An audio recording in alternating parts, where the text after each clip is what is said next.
Hi, welcome back to Repairing Lawnmowers for Profit. I just thought I'd do a quick video really on this lawnmower, which is my own, just showing a few little common faults that I often come across and some that I didn't know about myself as well until some of my subscribers pointed out to me.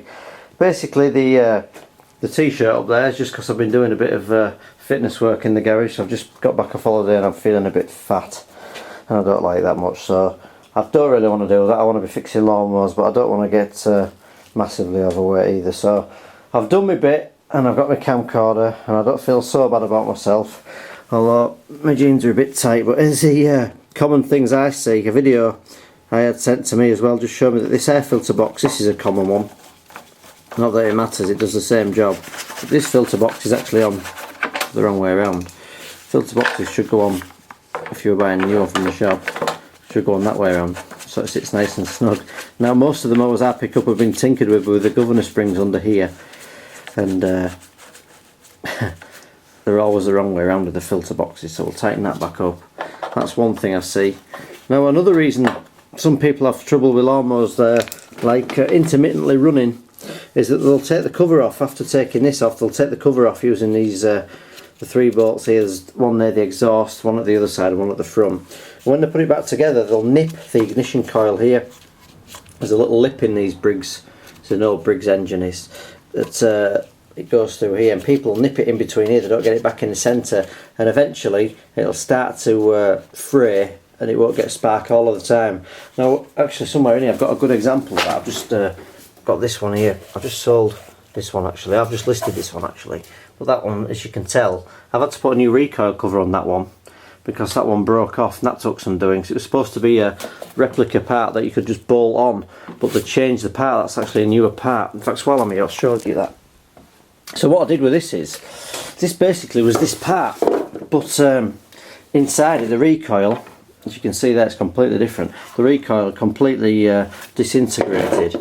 So I bought this replica part and put that on, and it should fit, and it didn't, and it's taken me forever. It's taken me 2 nights to build all these stems up inside, make it fit and make sure it works okay. But I just wanted to show you that. That's an example of what's happened because someone's trapped it under the bottom of here. As you can see, I'm going to film it. At the bottom of this here, along here, someone's nipped it here, and you can see it's all frayed off. So, not being one to lose out on any money, that part there with the petrol tank on the back, which was supposed to bolt straight on, came with an absolutely ridiculous set of instructions. It cost me £30, and as you can tell it looks absolutely nothing like it. I never thought I'd ever get that to fit, but I've actually sold that tonight, that part. I thought, well, there's no point in me keeping it. I've sold it as it is.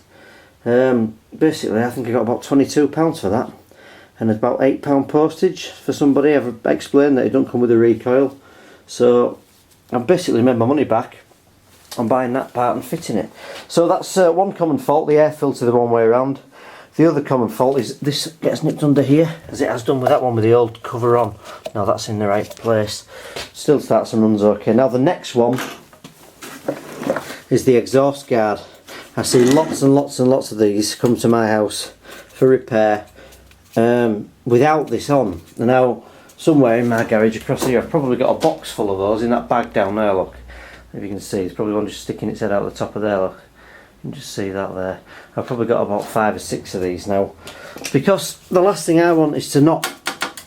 I don't want an email off somebody I've sold one from saying that I've stopped it to change the grass bag and you know, my little kids have just gone old and grabbed their exhaust and have got burns on their hands. For the sake of this pound exhaust guard, you just need to put it on. Basically it just bolts on here. Just where this recoil bolts on, you just basically put it through here. It just bolts straight through there, and it usually, this one's a bit slack because it's just my own mower, but it does do the job of protecting people from burning themselves. It should screw on here, but someone snapped the head off that, so I've just screwed it in there.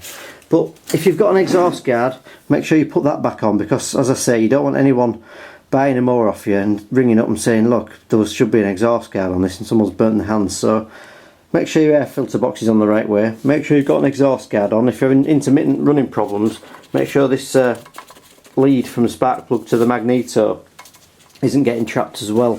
So that's another good one to look for.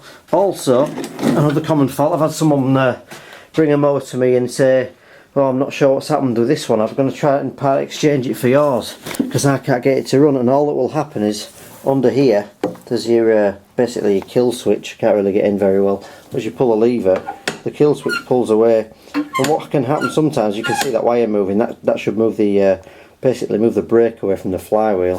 What will happen sometimes is it'll come loose on the handle. People will lose this bolt off here. Basically, this will have not much tension and not enough tension to pull the brake off and release the kill switch.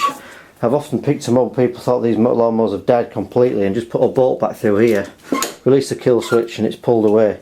So just little things you learn as you go along, really. Just little tips that I thought I'd share with you. Just a simple video, really, but it's just little things like that you look for, and people get rid of these sort of lawnmowers. As you can see, this is my own actually. This is just an old engine I've bolted on a B&Q base that somebody gave me actually. I think I went to his house and it had a broken conrod in it, and I just dropped the engine out and put this one in. And it all starts and runs nice. Obviously I had to adapt this here to put this through the handle. As you can see, it's not in the correct place. But as long as it releases the kill switch, you get your spark. So that's another common thing to look out for. Make sure your air filter box is the right way, your spark plug lead isn't nipped. Make sure it's got the exhaust on, so you don't want any emails. I can't think of anything worse than someone emailing with that, to be honest. And one thing I always do before I send a lawnmower out, I always check underneath it and check that the blade's on correctly and it's tight. So with safety in mind, a few little things to point out anyone that's starting off repairing lawnmowers for profit. Short video this time, but I thought it was just worth sharing that with you. Thanks for watching, and I'll get some more work done. See you soon.